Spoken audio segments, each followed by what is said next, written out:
Muy buen día. Bienvenidos a nuestra actividad número 9 de la materia Fenómenos físicos en los procesos industriales 1. El tema de hoy a explicar son las propiedades y densidades de los fluidos. Mi nombre es Montserrat Juárez Martínez y yo seré su presentadora.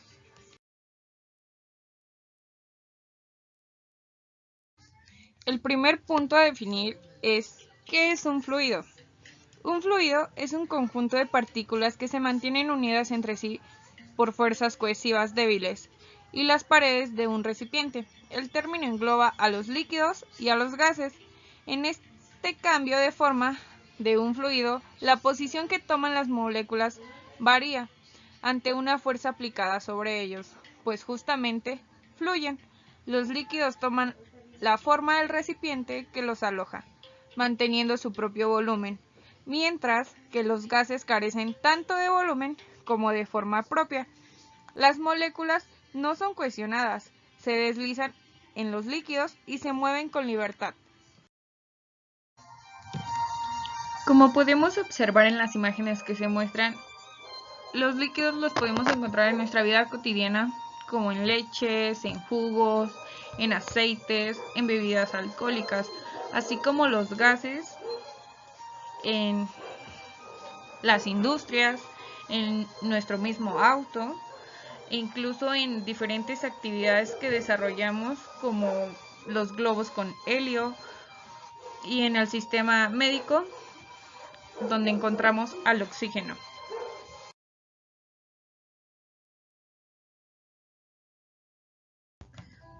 Ahora hablaremos sobre las propiedades. Las propiedades de un fluido son las que definen el comportamiento y características del mismo, tanto en reposo como en movimiento. Existen propiedades primarias y propiedades secundarias.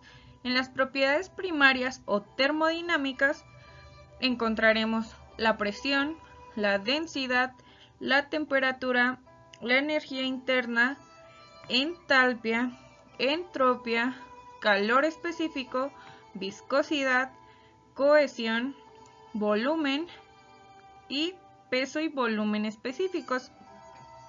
En las propiedades secundarias vamos a encontrar que se caracterizan por el comportamiento específico de los fluidos, donde tendremos a la viscosidad, la conductividad térmica, la tensión superficial, la compresibilidad, la capilaridad y la difusividad. A continuación veremos sus definiciones y sus ejemplos dentro de las emergencias.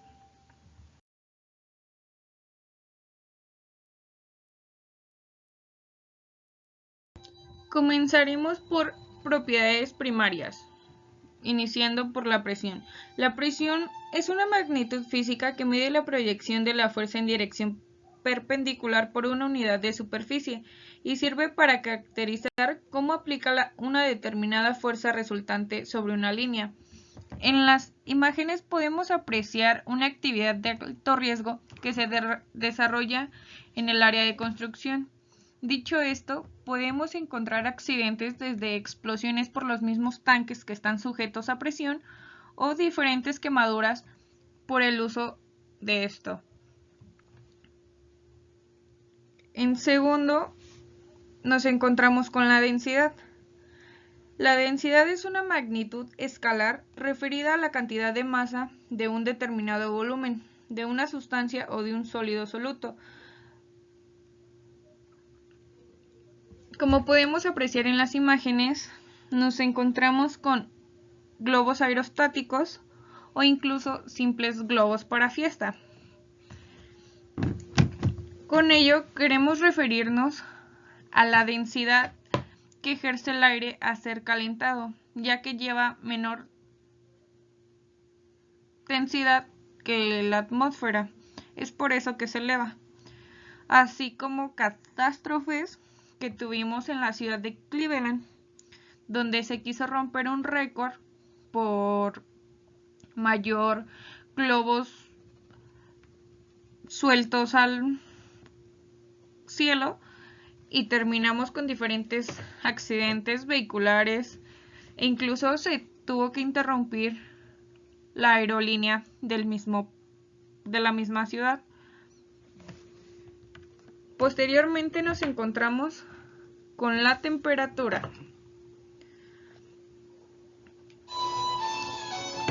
La temperatura es una magnitud referida a la noción del calor, medible mediante un termómetro. Como apreciamos en las imágenes, podemos observar un termómetro de ambiente.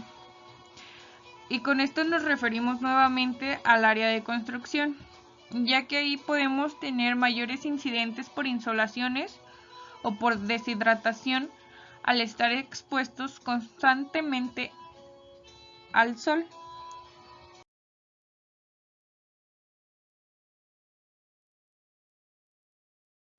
Continuamos con las propiedades primarias. Ahora hablaremos sobre la energía interna. La energía interna de un sistema es un reflejo de la energía a escala macroscópica. Más concretamente, es la suma de la energía cinética interna, es decir, la suma de las energías cinéticas de las individualidades que forman un cuerpo respecto al centro de masas del sistema, más la energía potencial interna, que es la energía potencial asociada a las interacciones entre estas individualidades.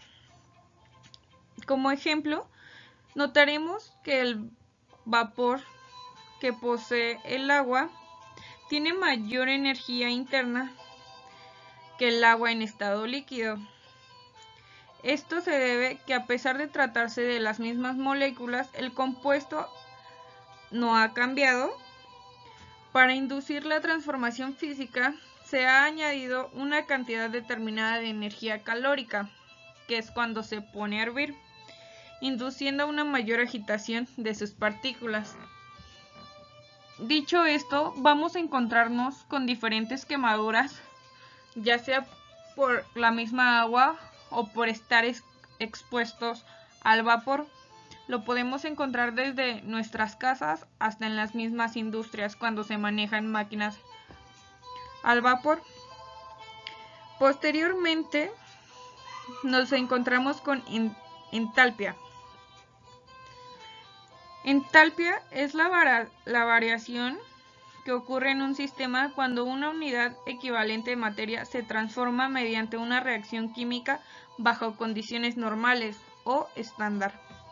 Como ejemplo claro de esta propiedad nos encontramos con el hielo. Recordemos que el hielo es el estado sólido del agua, el cual, al ser expuesto, volverá a su estado líquido.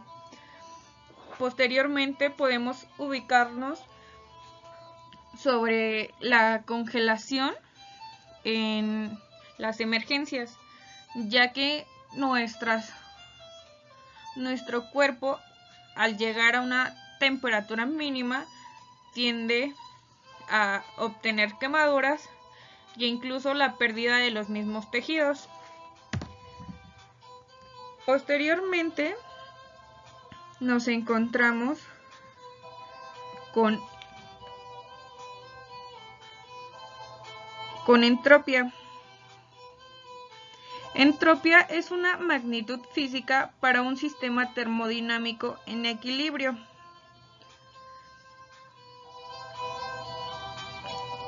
Ya que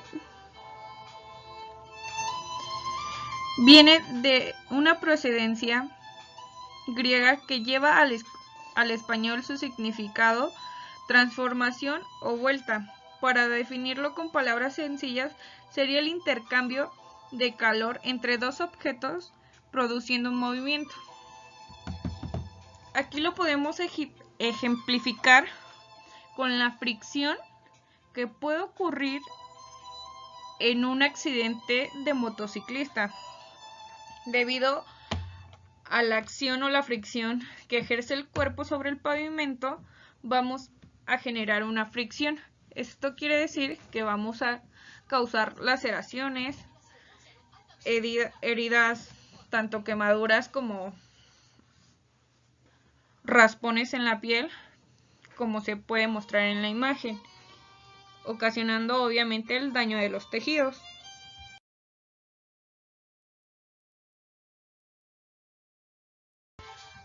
Continuamos con las propiedades primarias. Ahora hablaremos del calor específico. Es una magnitud física que se define como la cantidad de calor que hay que suministrar a la unidad de masa de una sustancia o de un sistema termodinámico para elevar su temperatura en una unidad. Esta se mide en varias escalas.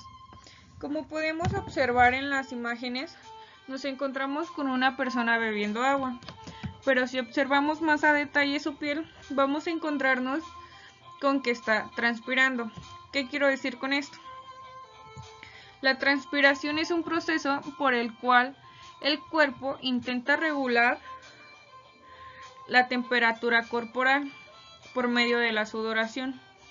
Al nosotros hacer ejercicio vamos a elevar nuestro calor interno y posteriormente el cuerpo nos llevará a una temperatura corporal normal. Así como también lo podemos observar cuando estamos en ambientes fríos. El cuerpo va a generar la mayor energía calórica y guardarla de manera a no perderla mientras nos exponemos a dicho ambiente. Posteriormente nos encontramos con la viscosidad. La viscosidad es una medida de resistencia a las deformaciones graduales producidas por tensiones cortantes o tensiones de tracción en un fluido. Como podemos observar en las imágenes, nos encontramos un niño con una sustancia viscosa de color azul. Dicho esto, es un juguete infantil aparentemente inofensivo, el cual ha generado diferentes accidentes tanto por atragantamiento como aspiración, ya que este juguete es muy viscoso y difícilmente se puede sacar, pero fácilmente puede ser tragado por los infantes. Posterior a esto tenemos una imagen de los pulmones. Aquí nos vamos a encontrar más a pacientes clínicos con enfermedades como bronquitis aguda o incluso EPOC. Esto quiere decir que vamos a tener mayor mucosa dentro de los pulmones, lo que va a generar que se obstruyan las vías pulmonares y obviamente la misma respiración en cuestión del oxígeno. Posteriormente nos encontramos la cohesión. La cohesión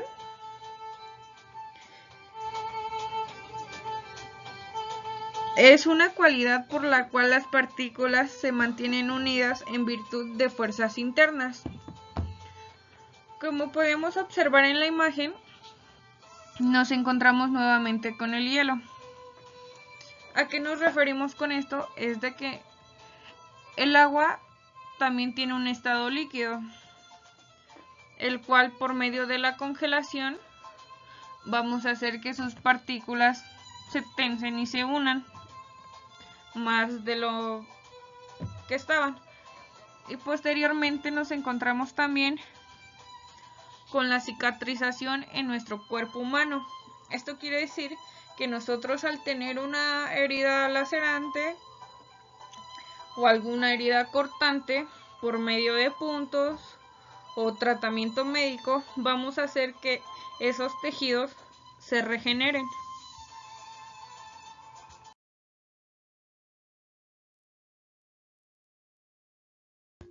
Continuamos con las propiedades primarias.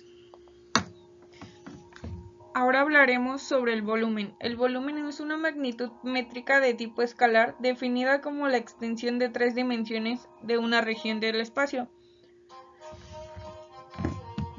Aquí nos centraremos específicamente en el océano, recordando que este tiene el 97% de agua de nuestro planeta.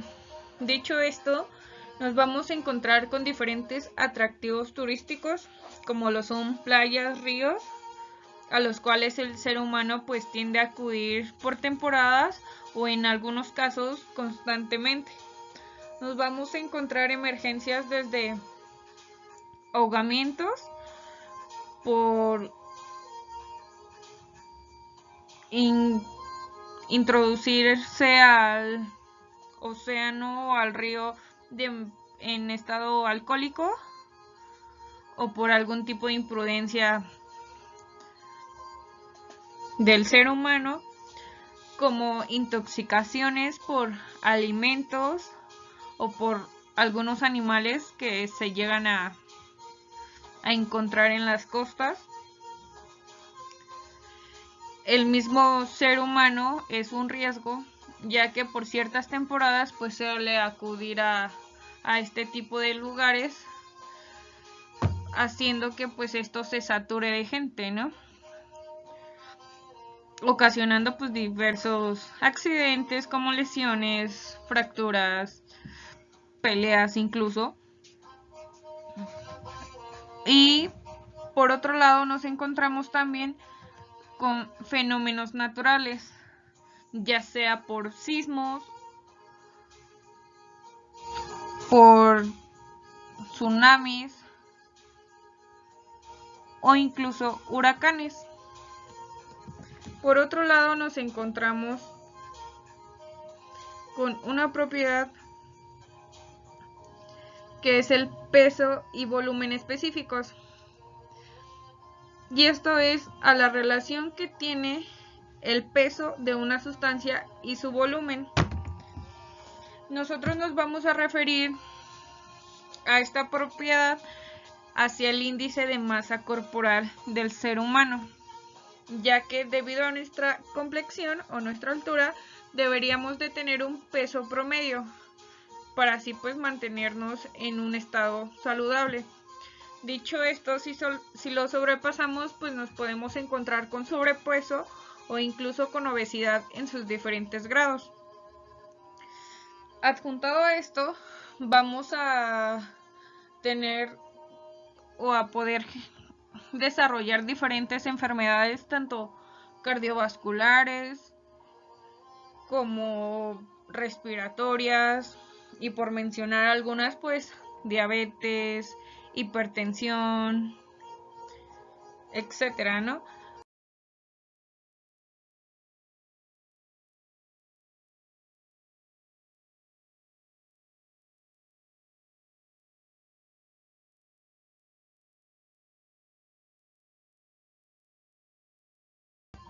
Ahora hablaremos sobre las propiedades secundarias. Aquí nos vamos a encontrar nuevamente con la viscosidad, recordando que es una medida de su resistencia a las deformidades graduales, producidas por tensiones cortantes o tensiones de atracción en un fluido. Como ejemplo, vamos a tener diferentes enfermedades cardiovasculares debido a la viscosidad sanguínea, que está determinada por la viscosidad plasmática, por la concentración celular de la sangre y por las deformaciones y la agregación de glóbulos rojos. Los glóbulos rojos son extremadamente deformables. La mayoría de los factores de riesgo cardiovasculares tradicionales están asociados a un aumento dado de la evolución de los aterosclerosis, que es un aumento a la viscosidad sanguínea o plasmática, lo cual nos generará diversos coágulos, generando algún tipo de taponamiento de las arterias o de las venas. Posteriormente nos encontramos con la conductividad térmica. Es una propiedad física de los materiales que mide la capacidad de conducción del calor. En otras palabras, la conductividad térmica es también la capacidad de una sustancia para transferir energía cinética de sus moléculas a otras adyacentes o sustancias con las que se está en contacto. Un ejemplo de ello son los calentadores de agua eléctricos. Como podemos observar, tenemos un calentador común o de más uso en pantalla. lo cual pues generalmente se introduce a un bote o cubeta con agua, lo cual va a generar una resistencia a la energía eléctrica, la cual va a calentar o elevar la temperatura del agua. Aquí nos vamos a encontrar diferentes accidentes, tanto por daños en los tomacorrientes, algún incendio eléctrico, debido obviamente a un cortocircuito, o incluso una descarga eléctrica, ya sea por fallo en el mismo contacto o por introducir la mano dentro del agua, causando obviamente quemaduras e incluso en algunos pues la muerte. Posteriormente nos encontramos con la tensión superficial. La tensión superficial de un líquido es la cantidad de energía necesaria para aumentar su superficie por unidad de área. Esta definición implica que el líquido presenta una resistencia al aumentar su superficie, lo que en efecto permite que algunos insectos puedan desplazarse sobre el agua sin hundirse. Como podemos observar en la imagen, nos encontramos con un mosquito sobre agua, lo cual nos hace referencia a que por ciertas temporadas en diferentes estados de lo que es nuestro país, México, se suelen encontrar diferentes estancamientos, lo cual ayuda a la producción de mosquitos. Estos mosquitos en algunos casos hacen la propagación de una enfermedad llamada dengue, lo cual pues nos va a generar diferentes problemas a nosotros los seres humanos. Y al tener obviamente estos estancamientos de agua, generará mayor aumento de ellos.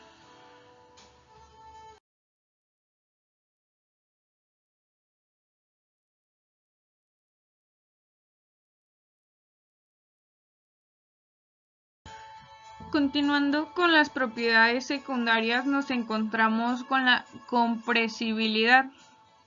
Esto quiere decir que es una propiedad de la materia la cual hace que todos los cuerpos disminuyan el volumen al someterlos a una presión o compresión determinada, manteniendo constantes otros parámetros. Como ejemplo, nos vamos a encontrar con las compresiones torácicas. ¿A qué nos referimos con eso? Es cuando se le proporciona a una persona RCP,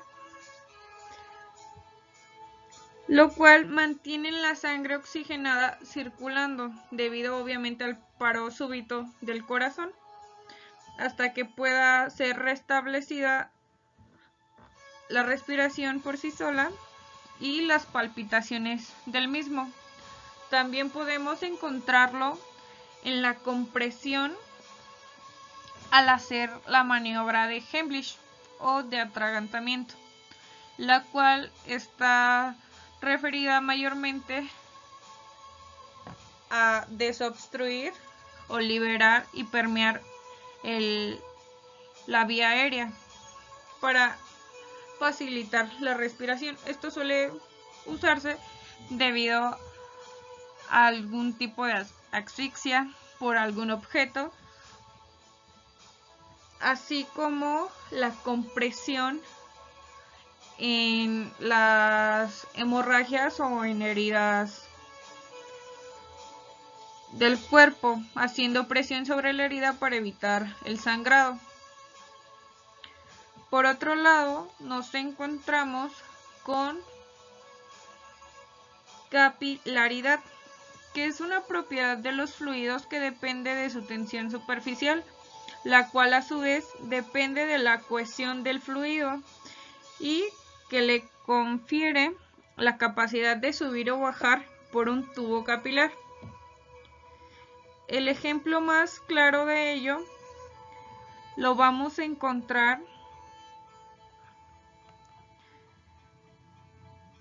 en el cuerpo humano, ya que los conductos por los cuales pasa la sangre son muy delgados y es ahí donde actúan los fenómenos capilares para que la sangre circule por todo el cuerpo, desde la punta del pie hasta la cabeza, lo cual al tener una baja oxigenación a nivel capilar, vamos a tener daños en los tejidos, así como en los órganos vitales. Posteriormente nos encontramos con la difusividad. Esto quiere decir que representa la facilidad con la que cada soluto en particular se mueve en un disolvente determinado. Y esto va a depender de 4 factores: tamaño y forma del soluto, viscosidad del solvente y la temperatura, difusividad térmica. Y obviamente de la naturaleza de la partícula que se difunde y del solvente donde se difunde, siendo independiente de las concentraciones. Un ejemplo claro de aquí es el intercambio de gases en el sistema respiratorio, ya que nosotros inhalamos oxígeno, el cual va a ser llevado hasta nuestros pulmones y va a ser absorbido por los alvéolos para ser intercambiado por el dióxido de carbono que está desechando nuestra sangre. Este va a entrar a nuestro nivel celular por medio de la sangre, el cual, como ya lo hemos mencionado, va a ser distribuido por medio de la capilaridad, para así obviamente tener oxigenación en nuestros órganos vitales y diferentes nutrientes que necesita el cuerpo humano para su funcionamiento.